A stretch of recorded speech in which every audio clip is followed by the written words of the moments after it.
नमस्कार। मैं सुनीता कथा मंथन में आप सबका स्वागत करती हूँ। कथा मंथन में आज सुनिए सुभद्रा कुमारी चौहान जी की कहानी अभियुक्ता। सुभद्रा जी की अन्य कहानियाँ आपको हमारी प्लेलिस्ट से मिल जाएंगी। लिंक आपको एंड स्क्रीन पर मिल जाएगा। इसके अलावा अन्य लेखकों की कहानी और उपन्यासों का लिंक भी आपको एंड स्क्रीन तथा डिस्क्रिप्शन बॉक्स से मिल जाएगा, जहाँ जाकर आप अपने मनपसंद लेखक की कहानी और उपन्यास सुन सकते हैं।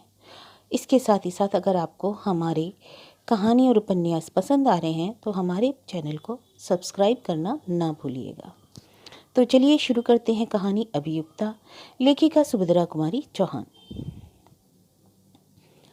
मजिस्ट्रेट मिस्टर मिश्रा की अदालत में एक बड़ा ही सनसनीदार मुकदमा चल रहा है। अदालत में खूब भीड़ रहती है। मामला एक 20 बरस की युवती का है, जिस पर बैरिस्टर गुप्ता के लड़के के गले से सोने की जंजीर चुराने का अपराध लगाया गया। एक तो वैसे ही किसी स्त्री के अदालत में आते ही न जाने कहां से अदालत के आसपास मनुष्यों की भीड़ लग जाती है, और यदि कहीं स्त्री सुंदर हुई फिर तो भीड़ के विषय में कहना ही क्या। आदमी इस तरह टूटते हैं जैसे उन्होंने कभी कोई स्त्री ही ना देखी हो। इसके अतिरिक्त मजेदार बात यह भी थी कि बैरिस्टर गुप्ता स्वयं इस मामले में गवाही देने के लिए अदालत में आए थे। बैरिस्टर गुप्ता शहर के मशहूर बैरिस्टर हैं। शहर का बच्चा बच्चा उन्हें जानता है। सरकारी अफसर उनके घर जुआ खेलते हैं। शहर में कहीं नाच गाना हो तो उसका प्रबंध बैरिस्टर साहब को ही सौंपा जाता है। शराब पीने का शौक होते हुए भी वह कलवारी में कभी नहीं जाते। कलारी स्वयं उनके घर पहुंच जाती है।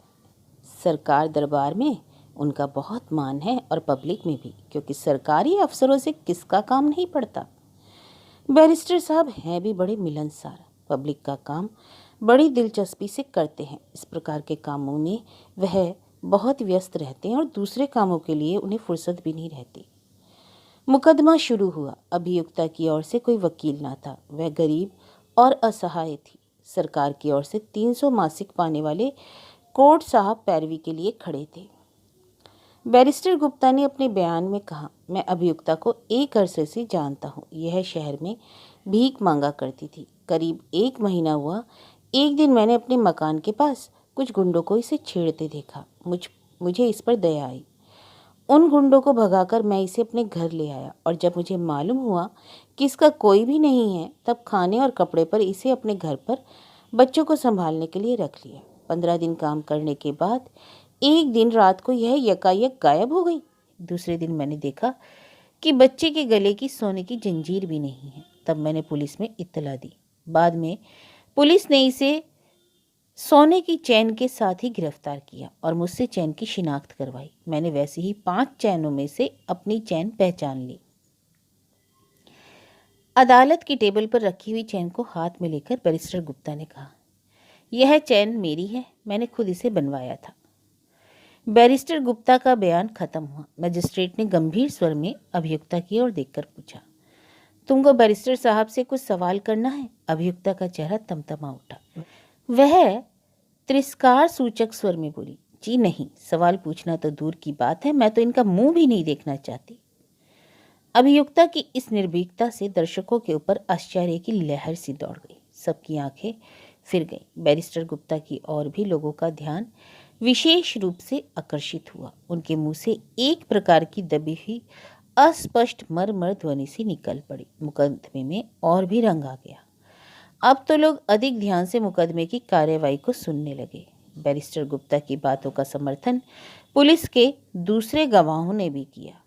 एक सराफ ने आकर कहा, मेरी दुकान से सोना लेकर बैरिस्टर साहब ने मेरे सामने ही यह चैन सुनार को बनाने दी थी। एक सुनार ने आकर बयान दिया, यह चैन बैरिस्टर साहब के लिए मैंने ही अपने हाथों से बनाकर उन्हें दी थी। जांच करने वाले थानेदार ने बतलाया कि किस प्रकार उन्होंने अभियुक्ता का पता लगाया और किस तरह चैन मांगते ही उसने यह चैन अपनी कमर से निकालकर दे दी। थानेदार ने यह भी कहा कि अभियुक्ता इस चैन को अपनी मां की दी हुई बतलाती है, जिससे साफ मालूम होता है कि अभियुक्ता बहुत चालाक है। सरकारी गवाहों के बयान हो जाने के बाद अभियुक्ता से मजिस्ट्रेट ने पूछना शुरू किया, तुम्हारा नाम? जी चुन्नी। पति का नाम? जी मैं कुमारी हूँ। अच्छा, तो पिता का नाम? मैं नहीं जानती। मैं जब बहुत छोटी थी तब या तो मेरे पिता मर गए थे और या कहीं चले गए थे। मैंने उन्हें देखा ही नहीं। मेरी माँ ने मुझे कभी अपना नाम भी नहीं बतलाया और अब तो कुछ दिन हुए मेरी माँ का भी देहांत हो गया। कहते कहते अभियुक्ता की आंखें डबडबा आईं। दोनों हाथों से अपना मुंह ढककर वह सिसकियां लेने लगी। दर्शकों ने सहानुभूतिपूर्वक अभियुक्ता की ओर देखा, किंतु कोर्ट इंस्पेक्टर ने कड़े स्वर में कहा, यह नाटक यहाँ मत करो। जो कुछ साहब पूछते हैं उसका जवाब दो। अभियुक्ता ने अपने को संभाला और आंखें पहुंचकर मजिस्ट्रेट की ओर देखने लगी। मजिस्ट्रेट ने फिर पूछा, तुम्हारा पेशा क्या है? जी, मैं मजदूरी करती हूँ और जब काम नहीं मिलता तब भीख मांगती हूँ, अभियुक्ता ने कहा। मजिस्ट्रेट ने प्रश्न किया, रहती कहाँ हो? जहाँ जगह मिल जाती है। तुमने बैरिस्टर गुप्ता के घर नौकरी की थी? जी हाँ। यह चैन तुमने उनके बच्चे के गले से चुराई?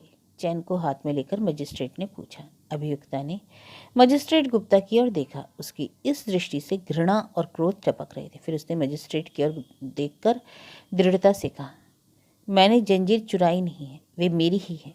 यह सुनते ही बैरिस्टर गुप्ता के मुंह में व्यंग्यपूर्ण उपहास की हल्की हंसी निकल गई। इस व्यंग से अभियुक्ता का चेहरा शोभ से और भी लाल हो उठा। उसने विक्षिप्त क्रोध के स्वर में कहा, मैं फिर कहती हूँ कि यह जंजीर मेरी है। मेरी माँ ने मरते समय यह मुझे दी थी और कहा था, यह तेरे पिता की यादगार है, इसे संभाल के रखना। मजिस्ट्रेट ने पूछा, तुम बैरिस्टर साहब के घर से रात को भाग गई थी? कुछ क्षण के लिए अभियुक्ता चुप सी हो गई। आहत अपमान उसके चेहरे पर तड़प उठा। फिर कुछ सोचकर वह गंभीर स्वर में बोली, जी हाँ, मैं बैरिस्टर साहब के घर से भाग गई। पहले जब इन्होंने मुझे गुंडों से बचाकर अपने घर में आश्रय दिया था तब मेरे हृदय में इनके लिए श्रद्धा और कृतज्ञता के भाव थे, परंतु वे धीरे धीरे घृणा और तिरस्कार में बदल गए। मैंने देखा कि बैरिस्टर साहब की खुद की नीयत ठिकाने नहीं है। वह मुझे अपनी वासना का शिकार बनाने पर तुले हुए हैं। धीरे धीरे वह मुझे हर तरह का लालच दिखाने लगे और धमकियां देने लगे। एक दिन इसी तरह की छीना झपटी में उन्होंने मेरी यह सोने की जंजीर देख ली थी, इसलिए चोरी का झूठा इल्जाम लगाने का इन्हें मौका मिला। मैं चोरी के डर के मारे कभी जंजीर को गले में नहीं पहनती थी, सदा कमर में खोसे रहती थी। अभियुक्ता का बयान सुनते ही अदालत में सन्नाटा छा गया। किसी को भी उसके बयान में किसी तरह की बनावट ही न मालूम हुई। बैरिस्टर साहब के प्रति घृणा और अभियुक्ता की ओर सहानुभूति के भावों से दर्शक समाज का हृदय ओत-प्रोत हो गया। सभी दिल से चाहने लगे कि वह छूट जाए, परंतु कानूनी कठिनाइयों को सोचकर सब निराश हो गए। चैन उसकी होते हुए भी भला बेचारी इस बात का सबूत कहाँ से देगी कि चैन उसी की है। सफाई की पेशी का दिन आया। आज अदालत में दर्शकों की भीड़ के कारण तिल भर भी जगह खाली ना थी। प्रत्येक चेहरे पर उत्सुकता छाई थी, कौन जाने क्या होता है, कहीं बेचारी की चैन न छीने और जेल भी भेजी जाए। यह न्यायालय तो केवल न्याय के ढोंग के लिए ही होते हैं। न्याय के नाम से सरासर अन्याय होता है। अदालतें धनवानों की ही हैं, गरीबों की नहीं। इस प्रकार की अनेक आलोचनाएं कानाफूसी के रूप में दर्शकों के मुंह से निकल रही थी। अंत में मजिस्ट्रेट की आवाज से अदालत में निस्तब्धता छा गई। उन्होंने अभियुक्ता से पूछा, क्या तुम इस बात का सबूत दे सकती हो कि यह चैन तुम्हारी है? जी हाँ। क्या सबूत है? तुम्हारा कोई गवाह है? मेरा सबूत और गवाह वही चैन है, अभियुक्ता ने चैन की ओर इशारा करते हुए कहा। सबने संदेह सूचक सिर हिलाया। कुछ ने सोचा शायद ये लड़की पागल तो नहीं हो गई है। मजिस्ट्रेट ने पूछा, वह कैसे? अब उनकी दिलचस्पी और बढ़ गई। चैन मेरे हाथ में दीजिए, मैं आपको बतला दूंगी। मजिस्ट्रेट ने इशारे से कोर्ट साहब ने चैन उठाकर अभियुक्ता के हाथ में दे दी। चैन 2 लड़ी की थी और उसके बीच में एक हृदय के आकार का छोटा सा लॉकेट लगा था, जो ऊपर से देखने में ठोस मालूम हो पड़ता था, परंतु अभियुक्ता ने उसे इस तरह दबाया कि वह खुल गया। उसे खोलकर उसने मजिस्ट्रेट साहब को दिखलाया। फिर बोली, यही मेरा सबूत है, यह मेरे पिता की तस्वीर है।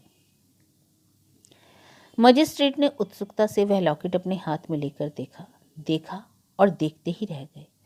लॉकेट के अंदर एक 20 वर्ष के युवक का फोटो था। मजिस्ट्रेट ने उसे देखा।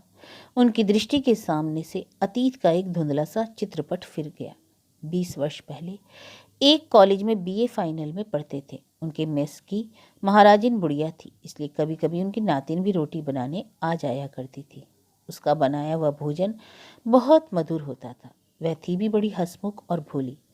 धीरे धीरे वह उसे अच्छी अच्छी चीज़ें देने लगी। छिप छिप कर मिलना जुलना भी आरंभ हुआ। वह रात के समय बुढ़िया महाराजिन और उसकी नातिन को उसके घर तक पहुंचाने भी जाने लगे। एक रात को वह लड़की अकेली थी। चांदनी रात थी और बसंती हवा भी चल रही थी। घने वृक्षों के नीचे अंधकार और चांदनी के टुकड़े आंख बिचौली खेल रहे थे। वहीं कहीं एकांत स्थान में उन्होंने अपने आप को खो दिया। कॉलेज बंद हुआ और विदाई का समय आया। उस रोती हुई प्रेयसी को उन्होंने एक सोने की चैन, जिसमें ये फोटो वाले लॉकेट में के अपनी यादगार के स्वरूप दे दी। सिसकियों और हृदय स्पंदन के साथ बड़ी कठिनाई से वह विदा हुए। यही उनका अंतिम मिलन था। उसके बाद वह उस कॉलेज में पढ़ने के लिए नहीं गए, क्योंकि वहाँ लॉ क्लास नहीं था।